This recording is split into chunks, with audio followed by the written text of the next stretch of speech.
Hello, I'm retired Battalion Chief Larry Cockman, Chairman of the Greensboro Fire Department History Book Committee. The American Fire Service is rich in tradition and culture. A firefighter's life is filled with many emotional highs and lows. Stories of major fires, national disasters, medical calls, firehouse living, and family life are often verbally shared from one generation to another. Many times, these stories are lost forever when a firefighter passes away. In an effort to preserve these stories, in 2019, the Greensboro Fire Department History Book Committee launched a new program of recording audio-video of our retirees' lives. These stories will be shared on our website, gfhbc.org. In 2020, we did not record because of the COVID-19 pandemic. Please listen as these firefighters share their life experiences with all of us.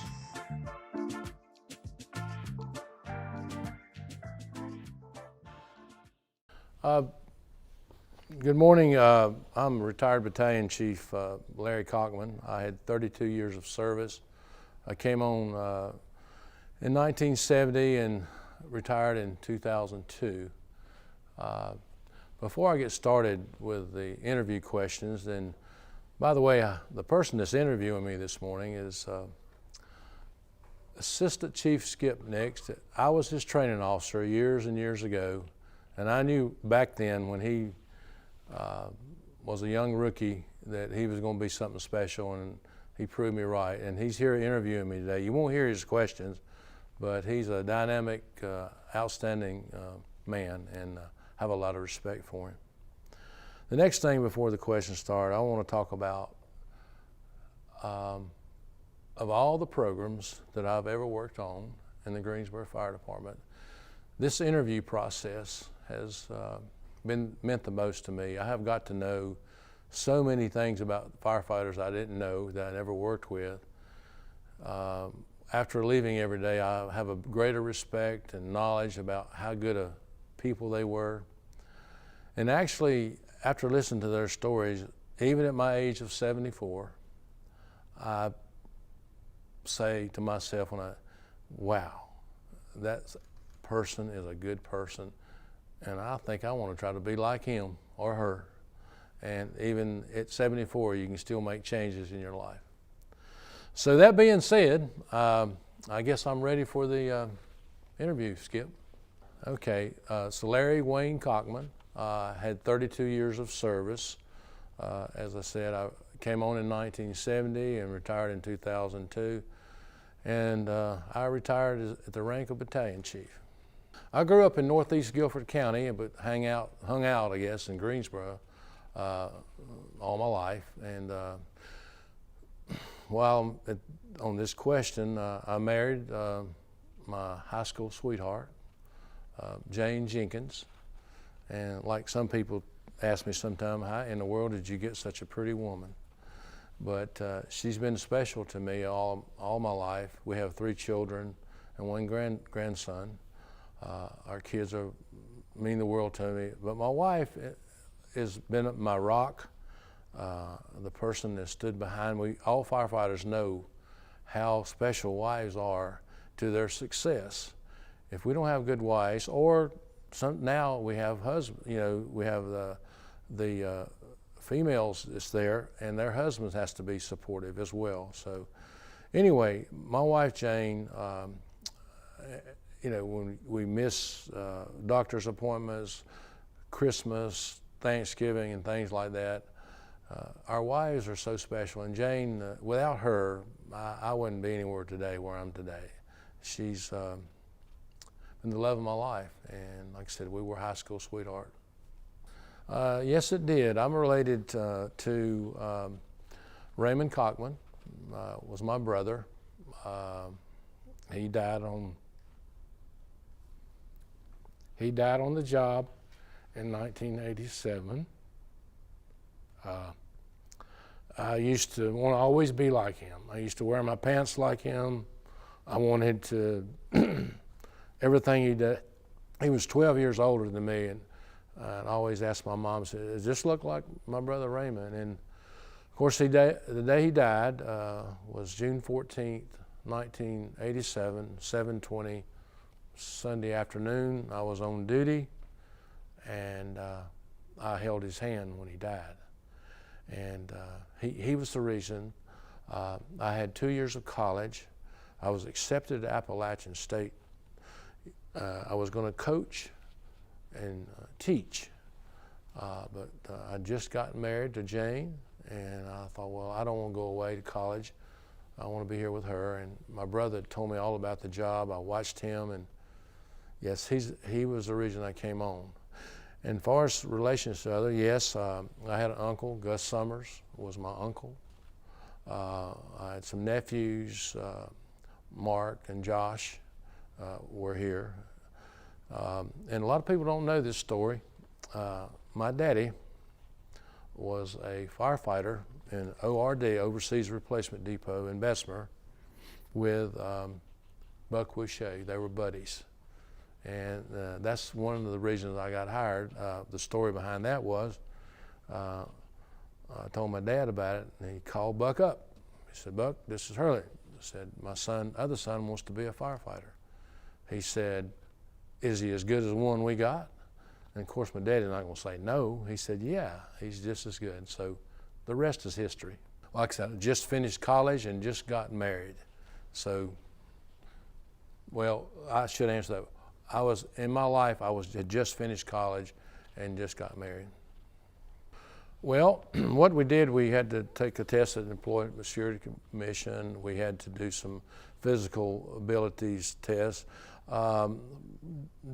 lifting hose in and out of a truck, holding yourself out on a rope, sort of some calisthenics. It wasn't nowhere as near as extensive as what today's firefighters have to do to get hired.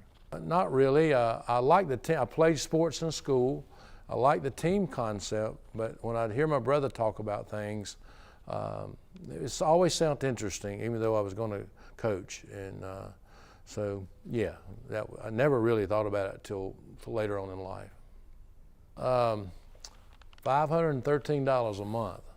And elaborate a little bit on this. Firefighters will never get rich financially, probably, but they'll be rich in so many other ways.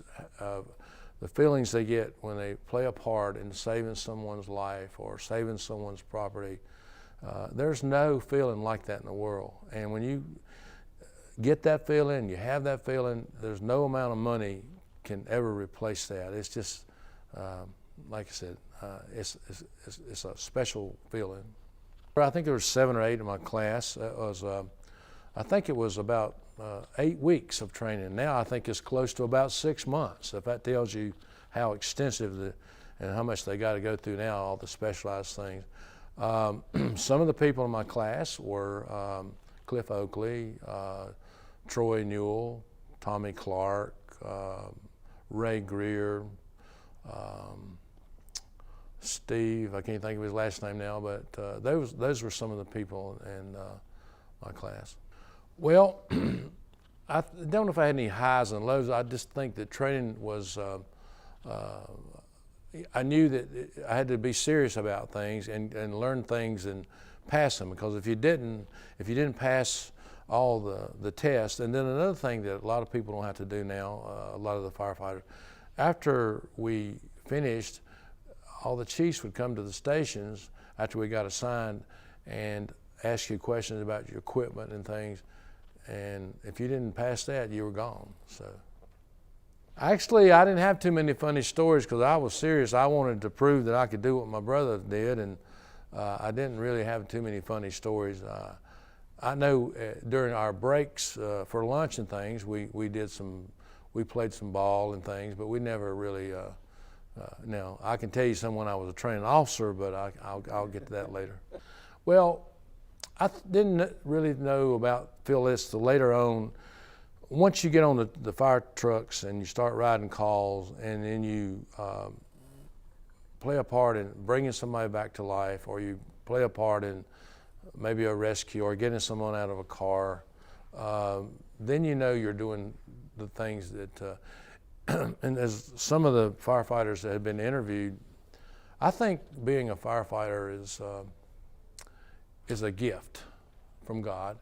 I think God gives us certain gifts to be able to, drive trucks or fix things or deal with death, and we share these gifts with the public.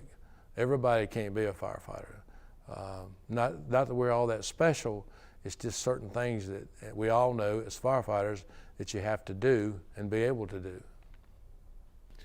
Well, I guess you have to ask the other people how I fit in, but anyway, my first assignment was just briefly before I went to active duty for the military. I was had to go 6 months leave. It was just briefly at Station 6. And Captain Howard O'Farrell was the captain, and he really helped me just a few months I was there.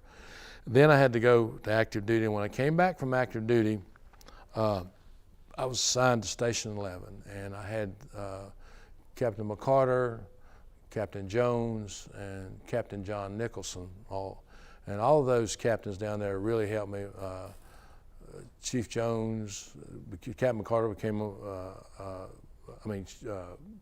Captain Jones went on to be fire chief, and like I said, they really helped me, and I really enjoyed my time at Station. I learned a lot at Station 11 about firefighting and riding calls and driving and things. Yeah, I would say Engine 11 would be my first real assignment. My first captain was Captain Jones. I remember he was very knowledgeable about a lot of things, fun-loving, liked to kid and joke, and I remember when we used to do some things during our downtime, he would always tell me he was going to be fire chief one day. At that time, I didn't know for sure about that, but he went on to be fire chief for Greensboro. Richard Cates and Joe Daniels. Richard Cates was the driver. Joe Daniels taught me a lot about firefighting. I know we had a lot of calls to Smith homes and had some pretty nice bedroom fires there, and taught me a lot about being a good firefighter. Well, I probably had some I don't know what they were, but I probably had some nicknames that I don't know what they were, but I had a couple of nicknames. One was Cockerham. I don't know who put that. I forget who put that because of the way my last name's spelled. And another one was Con Hunley. A lot of people. Now, Con Hunley was a country singer. And one night at Station, it's 49, but Station 9 then, we got together and we all was singing and playing the guitars and banjos. And a lot of people don't know this, but I like to sing and can sing a little bit, but I have not shared that talent with too many people. But I did pretty good that night, so Paul Miner nicknamed me Con Hunley. And to this day, when he calls me, he said, "How you doing, Con?" Well, there's a lot of pranks. I think pranks is part of the fire service culture. Pranks today now have to be a little more conservative, or you might get yourself in trouble. We did some things back then that would probably get you fired today. Some of them were pretty funny. Some of them I can't share. It'd be embarrassing. But a couple, maybe one I know that stands out. I had purchased this, and this was played on me. I purchased this car from one of the firefighters. It was an older model, but it was taken care of real. I was bragging. I was so proud of that car. So they worked all day. They put it up on some blocks where the back wheels would not hit the pavement when he put it in gear. So when I got off that morning, I jumped in my car, and I was proud of my car, and it had it all cleaned up, and put it in reverse. It was spinning. I thought, what is wrong with my car? So the next thing I know, I look up, and at the back bay doors, all the firefighters were looking at me like this. They had set me up, and stories like that. And of course, firecrackers and water and short sheeting beds and powder in beds. I can go on and on about some things that was done. My last day at the firehouse when I retired, they put Kool-Aid in my shower head. So I was ready for that, and I didn't get Kool-Aid, but I knew it was coming. Union was active at different times. I did early on, but then that early part of our career, if you wanted to be promoted, you couldn't, certain rank, you couldn't be a part of the union. That's changed now. Each union president has done good things. Our current president, Dave Coker, in my opinion, has done an outstanding job, and he has a way of dealing with people, and with help from others, he has achieved quite a bit in working with the city to help the firefighters in a lot of ways. Well, firehouse living is unique in that you spend 1/3 of your life with people away from home. They're your second family. You become really close. You know all their, not all, but a lot of they share their personal problems. You kind of help each other, talking to each other. You cook together, you sleep together, you pray together, you fight fire together. It's very unique. Like I said, the camaraderie is second to none. To say you just you love your brothers and sisters at the firehouse, and you know when you're there they got you back. You know, you might have your disagreements there at times, but when the alarm goes off, we're all together and we're going to get the job done. Yeah, back in my day, yes, we did cook. I think companies, and I encourage the company, I know they're busy, more busy with all the things they're doing, but at least cook one meal together if you can. I know when my kids were growing up, I always said, look, I know you're busy with this, but when we eat, we all come to the kitchen table and we discuss things that happened during the day at their school, and me and my wife would give advice. Well, the same principle applies to the firehouse kitchen table. You come together, you learn to share ideas, and you become closer. And if you get that out of your routine, then you don't get to know each other as well. And firehouse, it's important to, and if you don't know how to cook when you go there, you're in trouble. Because if you don't, you're going to live hard. I know some of my dishes that I cooked was pretty good, but I had one at Paul Manor again. It was barbecue chicken. It was hot, and he called it the Red Death. And it was pretty hot, and every time I see him, he said, "He's still cooking that Red Death." And I do at home on occasion. Well, the dorm areas allow you to interact more, a lot of pranks, and you become closer, you share ideas and talk about things at night when you lay down, and it's just like a one big happy family.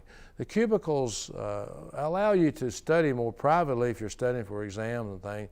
I think sometimes they're the detriment to the firefighters getting as close because they get off to themselves quite a bit instead of being in one room at night. And it has some advantages and some disadvantages, and a lot of that depends on the individual. I'll share this. I know a lot in these interviews that, and people like the smartphones are great, but I think they have kind of, the firefighters don't talk to each other quite as much as they used to and share ideas. Everything's on the phone, and I get that, but like I said, that's a difference now. We didn't have smartphones back in our day. Well, I don't think firefighters today have too much downtime. They are required for so many certifications, and what downtime they get, a lot of times, sometimes they do talk, I think, when they do cook meals together, but I think a lot of their downtime is probably spent on their smartphone with whatever's going on. Snapchat, I don't know all the ones, Twitter, I'm on Facebook, but they tell me now that's the old people's thing. It may be. Well, I don't know as much about it now. I've been gone 21 years. I know back in our day, the families did things on their day off. We had Sundays. It was always a special day at the firehouse. All the families would come over. We'd have homemade ice cream. All the kids we get to know each kids from each family. husbands and wives would get to know each other. It was a special time, and I always look forward to that Sunday day. It was more of a slower day for us unless we had calls. So I don't know if they do that as much now because they're so busy, but I think it's important to do that. Back then, we knew everybody in the fire department that worked there. It's gotten so big now with 600 plus people, you don't know everybody, and that's just, I mean, it's good we're growing, but that's the detriment to it. It's not good you don't know everybody too. So. Well, first of all, one day you're going to retire, that active duty firefighter, and the thing that I miss more than anything is the camaraderie and just being around. And when a retired firefighter visits the station, he or she wants to kind of relive some of their past. So take a little time out, and you can learn a lot of things if you ask questions about how it used to be, and maybe some of the used to be might help you the way what you're going to in the future. So show respect to that firefighter. Unless you got doing something that's mission critical, spend a little time, drink a cup of coffee. I think the captain, when a retired firefighter, this is my opinion, unless they're busy doing it, should take a little time with his crew, call them in there and say, this is retired firefighter such and such. He was here such and such. You got anything you want to ask him? He's here to visit you, and have a good time. Just take a few, I'm not talking forever, but just a few minutes.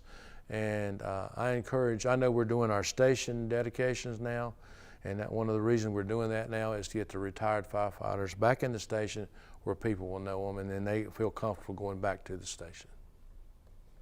Well, I don't remember my first call, but I remember the first call that really bothered me a lot. I was actually with Captain Frank Jones, and actually he mentioned it in his interview before he passed, but he had forgotten I was with him.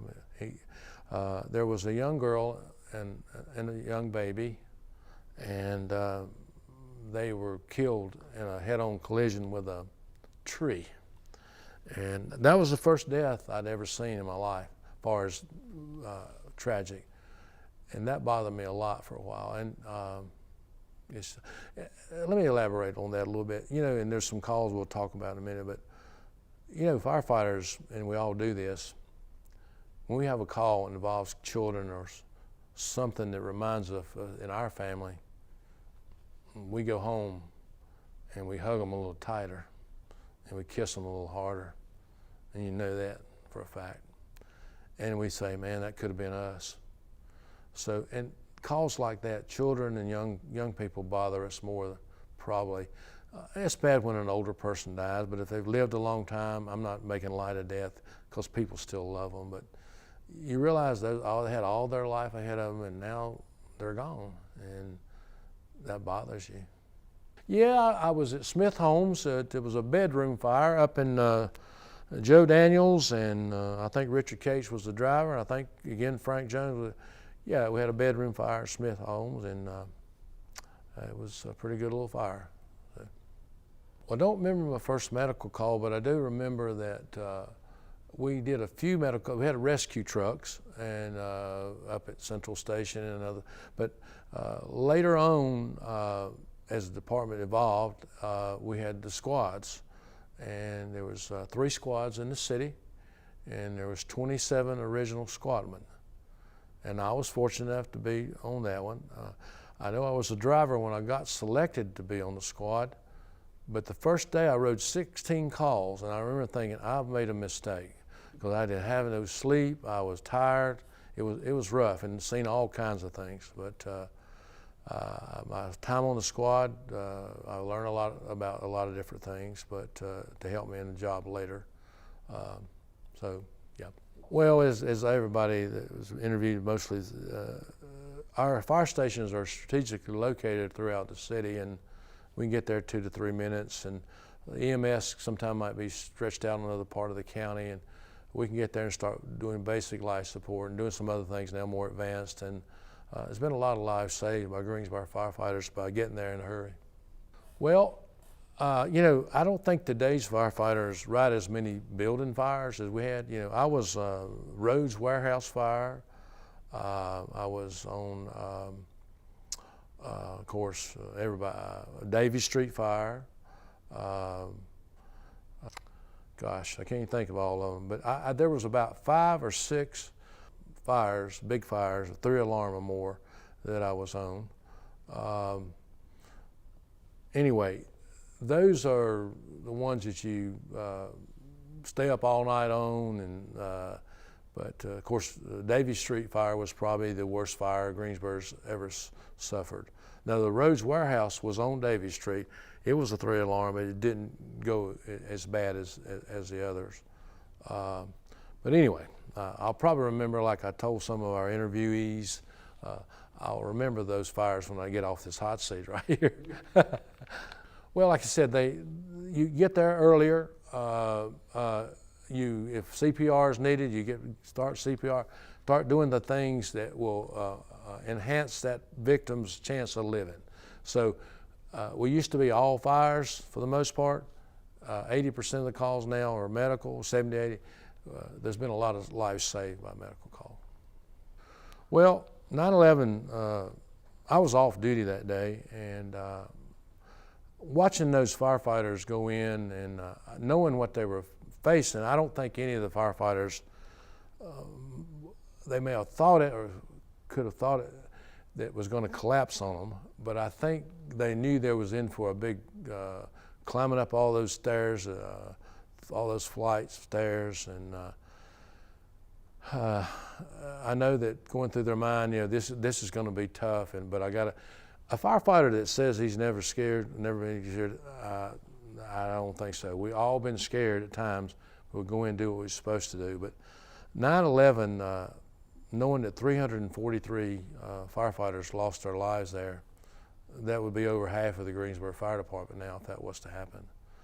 And all the lives affected, even from years to come. But as far as me personally, there was a lot of tears shed watching, especially the shows on TV, not shows, but the news on TV regarding families looking for their loved ones, and you put yourself like in that position.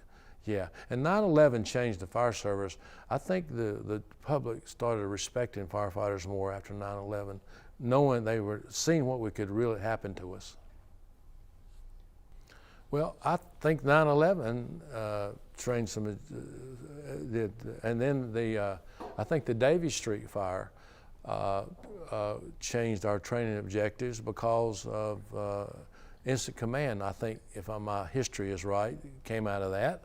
And I mean, they did a good job on that. Danny Schumann, I think, was the instant commander and did great, but I think they've seen a need for more coordinated things on big fires like that. And I think that instant command system came out of that. It was developed in training. When you're in training, you have a opportunity to impact a lot of people, whether it's a captain or battalion chief or even the chief over training. So training is a special place. Well, I had a lot of firefighters that I looked up to. I can't any particular. I can name some names. Some and I'll probably leave out some, and if I did, I apologize. But like I said, some captains. My first captain that I had was Captain O'Farrell, and for a few months. But he instilled in me the need to study and learn everything about your equipment and your job, and it stuck with me even after I went through basic training in the military and come back. Then I got Captain Jones, and Captain McCarter was probably the biggest mentor to me. He let me do things, drive, and tried to teach me different things about the job. And I'm very appreciative of Captain McCarter, because everybody that's ever worked with Captain McCarter says positive things about him. Comes from a wonderful family. He's a great guy, and he still calls me, and he's been encouraging to me to this day about these interviews. He calls me and tells me how much he appreciates me doing this, and so he's still looking after me. I think the challenges that we face is trying to coordinate between working at the firehouse and having a family. We miss so many things, and you know, the divorce rate sometimes is higher for firefighters because of that. They don't, a lot of times the wives or the husband, they don't see them as much, and that's a challenge. So to coordinate that time between working at the firehouse and being at home and taking care of your responsibilities as a dad, to me that was the biggest challenge. Now, of course, there's always the challenge of learning new things and new technology. Right before I retired, the challenge of technology was bumping me in the face, and with the computers in the cars, and I thought, you know, I don't know if I want to do this or not. So that's probably one of the reasons I retired. Well, I think the UFD, my particular job would change if I got promoted. I got promoted to several positions, and of course with that comes change. As far as your job, the changes I've seen, but there's been a lot of changes in the Greensboro Fire Department through the years, through the technology, open cabs, to all the different computers in the cars and trucks. Yeah, all that changed. Now, I will say this, and I'll say this before.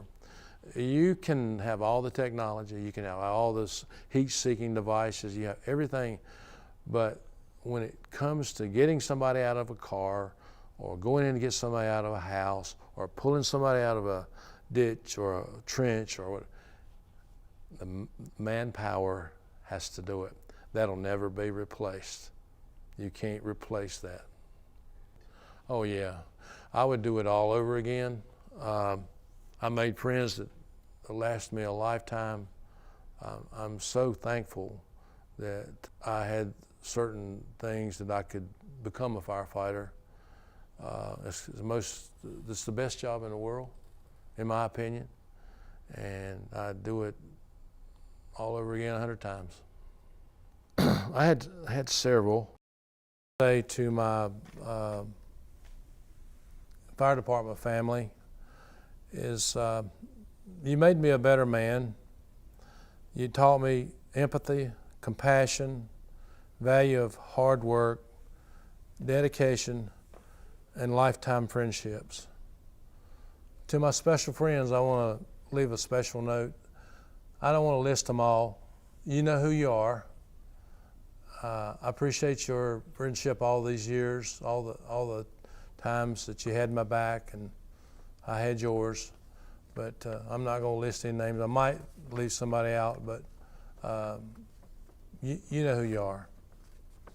Also, another person that I want to mention that I'm kin to is my son-in-law, Vitatas Christopus. He is from, actually you might say it Christipus if you want to say it right, but we have a hard time with that name, so we just call him V for short in our family. He's been on about 5 years in the Greensboro Fire Department, and he just got promoted to engineer. It's a very extensive driver's test, and we're very, very proud of him. My first heartbreaking moment was when my brother passed. I was on duty, like I said. I got there before he passed. I was captain at one station, he was captain at another. And I held his hand when he died. I was praying for him, and I knew it was bad. They worked on him a long time. And I went back the next day to get his clothes out of his locker. That was tough. And all his shoes, and I could see where he had put this and put that, and I knew his routine. And like I said, he was the reason I came on the fire department. The next heartbreaking moment, we have a lot along the ways, but the ones that stood out with me more, there was 2 or 3. One was a little boy that we got out of a holding pond, a little dark-skinned boy, and he died from drowning. His buddies were there with him, little boys, and they ran to get help. By the time they called, it was too late. But he looked like my son, Brian. and that was tough. And children are the worst. And the campus walk fire, I'll tell you about that. I wasn't the first in on that. We're going to have a guy come in today, Terry Hahn. He was one of the first companies to arrive and jump in. He'll tell you all about that. But I came in relieved. They hadn't got the bodies out. And there was a guy named Bob Harris, one of his daughters had died. He's leaning over his car. And I felt sorry for him. And I went down there, and he was crying and telling me about his daughter. And I told him about my daughter, and it was about the same. They were about the same year in college, and were doing the same things. And I became real close with him, and shared with him, prayed with him, and knowing those. And our crew from Station 5 had to go in and dig the bodies out and things. We didn't do the hard firefighting, but it's still hard when you pull in dead people, and that was heartbreaking to me. Well, I had several proudest moments. My proudest moment was the night I retired and my children got up and said some nice things about me. That was my proudest moment. I had some other proud moments on the fire department that, of course, you're always proud when you get promoted or you make driver from different positions. One proud moment and I don't really like to bring attention to myself because I told Jane that one reason this is 2022. This started in 2019, and I'm just now doing an interview. So another proud moment was State Firefighter of the Year, and Skip, you got that as well, and along with several others, 3 or 4 or 5 others, but. That was a proud moment to be selected to that. Those were a couple of 3 proud moments. And the last thing that I'm really proud of, that God let me be a part of this interview process. I guess if I leave a legacy, this might be it, because I get to help people, and they can tell their story, they can tell their life. They've all been unique, and I'm proud that I was a part of that. And one of the interviewees just recently, David Moore, said something very special to my heart about appreciating things, and it meant a lot to me. Not really. I knew after a few months that playing sports, the job, when I say I answered, did I know this job was right for me? Playing sports, and then I knew this was a team. After I'd been on the fire department a few months, I knew that I was in the right job. Well, the way we cope with the death of victims is that it's kind of, John Q. Public don't know that. We care, it bothers us. We carry some calls we'll carry to our grave. Sometimes we joke about it and make that the public might not see the humor in that, but we use that humor to cope when we're dealing with deaths of whether it be firefighters or civilians. Well, working with female firefighters, like I said, and I think there had been 2 or 3 hired, but prior to me being a training captain, and then there was 3 females in the class that I taught. Edie Bailey, Debbie Butler, and Lynn Snow, and they all, they did their job. I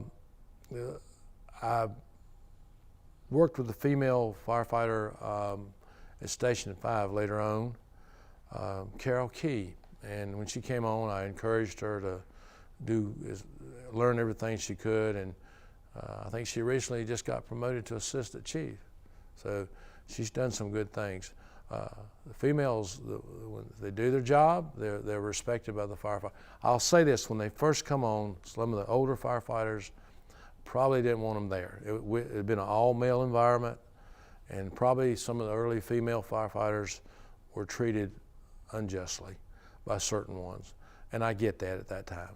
But nowadays, I think they're treated with all due respect. They should they've earned. So.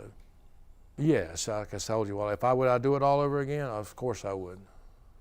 Well, anything I would have done differently in some of the things, I don't think it's too many things.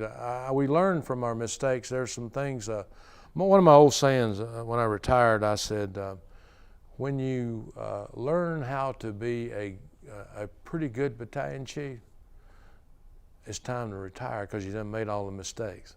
Yeah, that's true. The most significant change that I would say in the fire service would probably be the technology as it changed, through the years from the computers and things. That was a big thing for us. And most of our work was done in log books and on paper and pen, but then when the computers came, a lot of it was data entry. That's while I was there. And now I know it's all kinds of things have changed for the better, probably. Yeah. Well, the roles of firefighters have changed a lot. A lot of the specialized teams that used to be, like I said, always mostly firefighting, but we got high-level rescue, trench rescue, swift water rescue, on and on. 5 or 6 specialized things that we do and have specialized training, or they do. Definitely the roles have changed. And another thing that changed was the medical calls. 70-80% of the calls now are medical. No, I was not active in any local or regional state. Well, I served 6 years. I was in the active reserves, Army. That was taught me a lot of things, especially basic training. Taught me discipline, respect for authority, and how to follow orders. So yeah, my military helped me a lot. Well, just being, the fire service is kind of quasi-military anyway. It's military regiment. So yeah, I fell right in that. There was no problem. It helped. Being in service did prepare me for the culture of the fire department. I think a successful firefighter to me is one that's happy with his job, meets the requirements of his job. No matter, I think if you can retire as just on the back of the truck if you're happy, if you met those requirements. You can retire as driver. That's fine. If you met those requirements, you're happy with what you're doing. As long as you meet the requirements of your job, you do it to the best of your ability every day that you come in, no matter what position you're in, you're a successful firefighter. You do not have to be promoted. I've seen firefighters retire from the Greensboro Fire Department that were not necessarily high in rank, and people loved and respected them because they did their job and they treated people right. I'll tell you this, bugles don't make the man makes the bugles.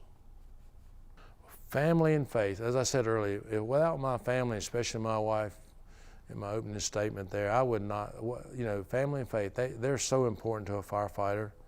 I've been married for 52 years, and I have a wonderful family. All our kids, they're not perfect. We all have but I knew I had their support. They're special, and I always knew I could go back home to my wife. And we also share with our wives so many of our problems. We get off a bad night, or my oldest son used to say to me, "Daddy, you had a lot of calls." And I said, "How do you know that?" He said, "You're ill." So they were supportive.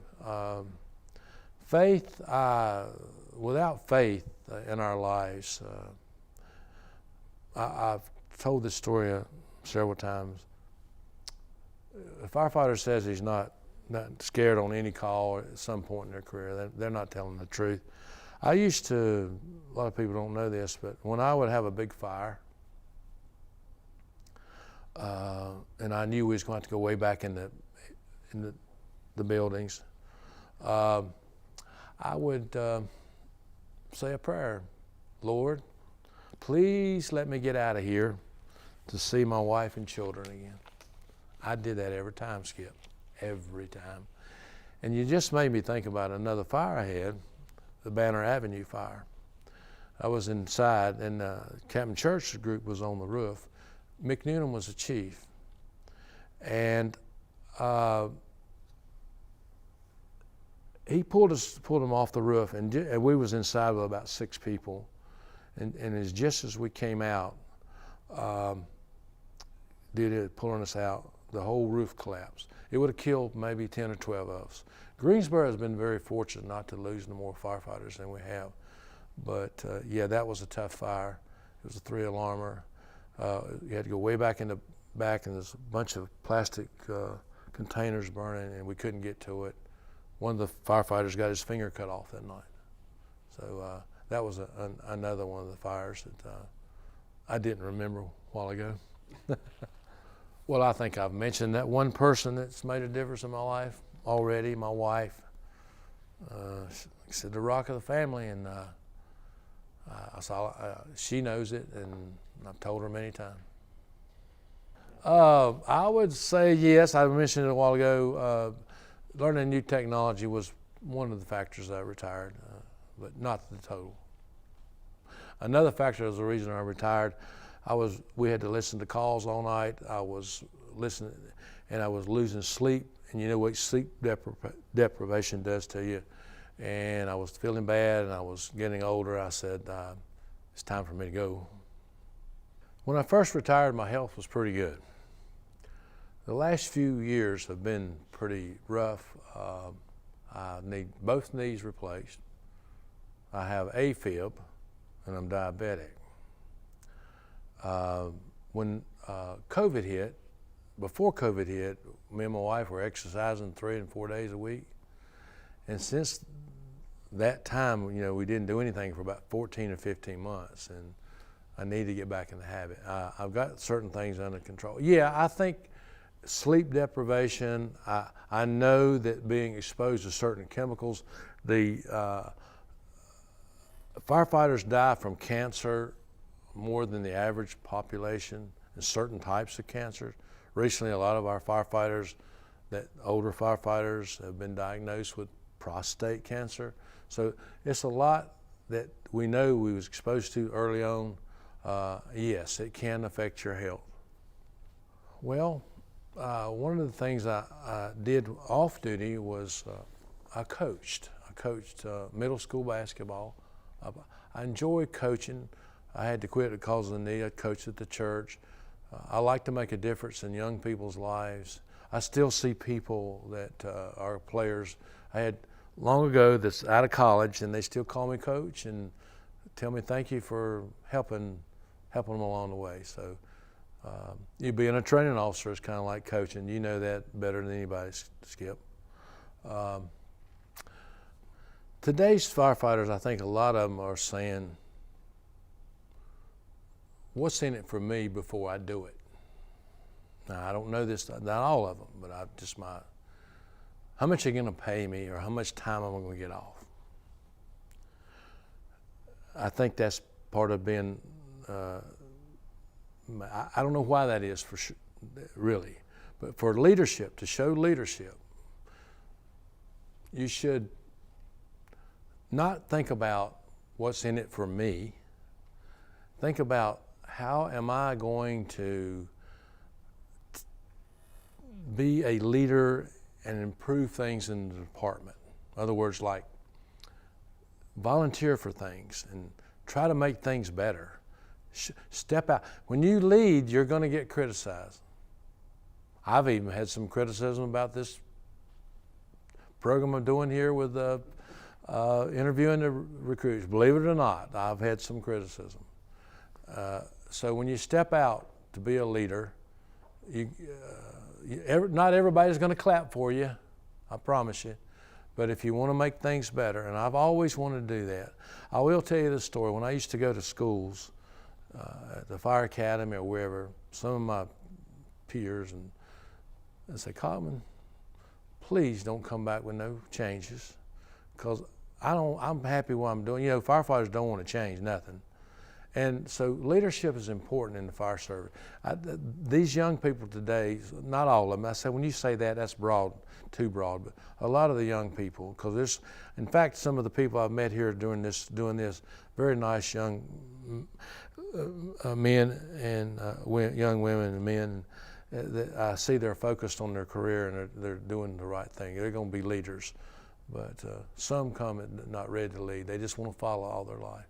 So if you want to make your department better, try to become a leader, whatever position you're in. Be the best leader of being a driver. Be the best leader of being whatever position you're in.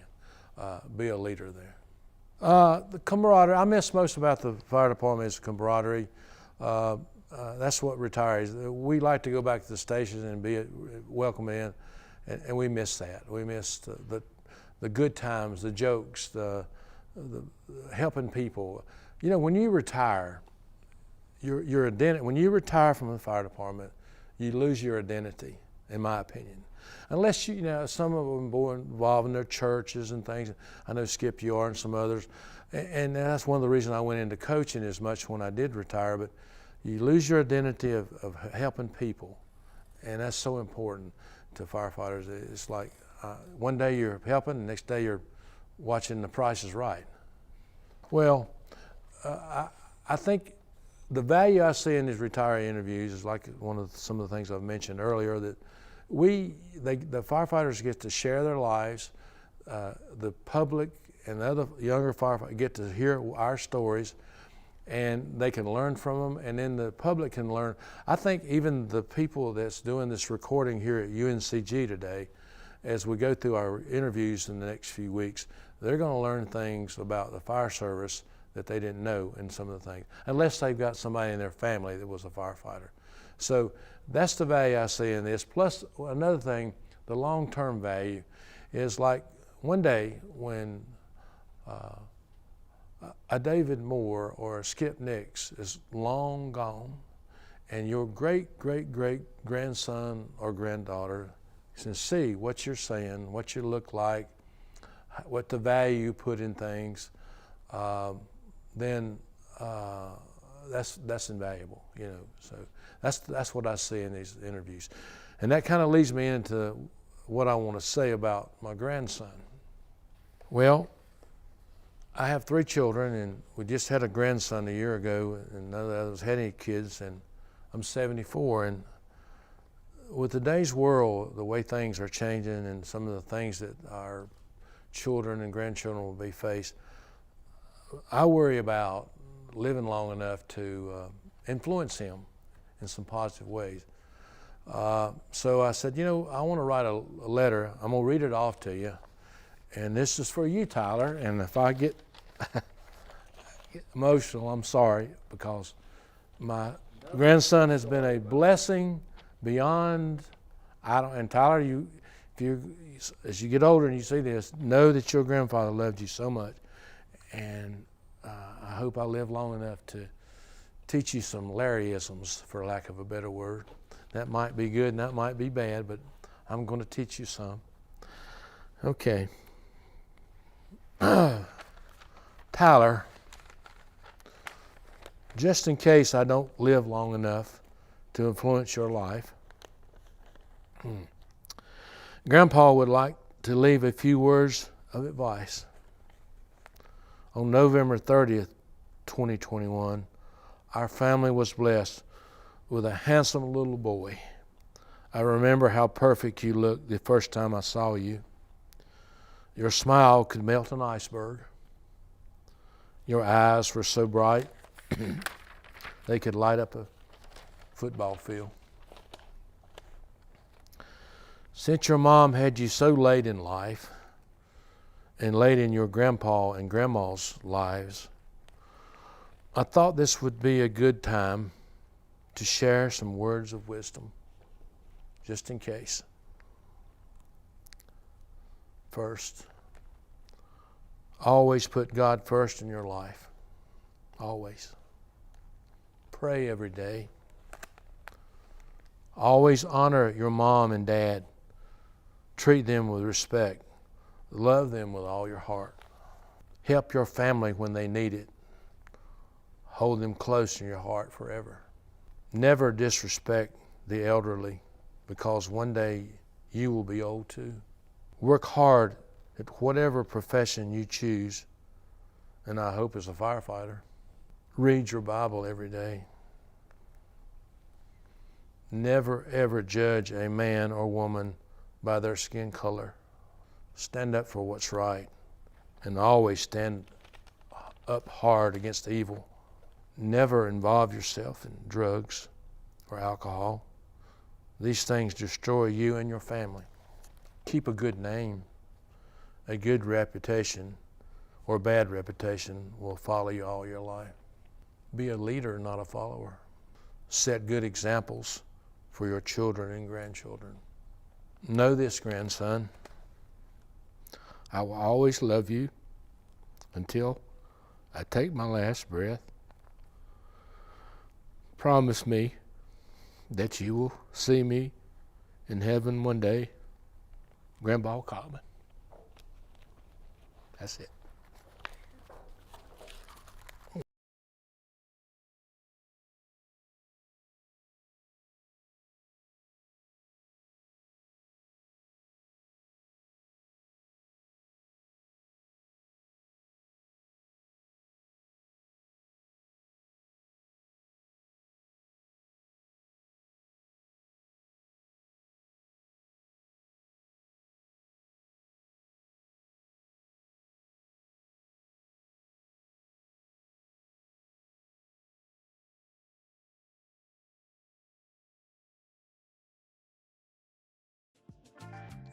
In closing, the Greensboro Firefighters History Book Committee hopes you have gained a greater insight into the dangers, the challenges, and emotional events that have influenced and shaped the American firefighter.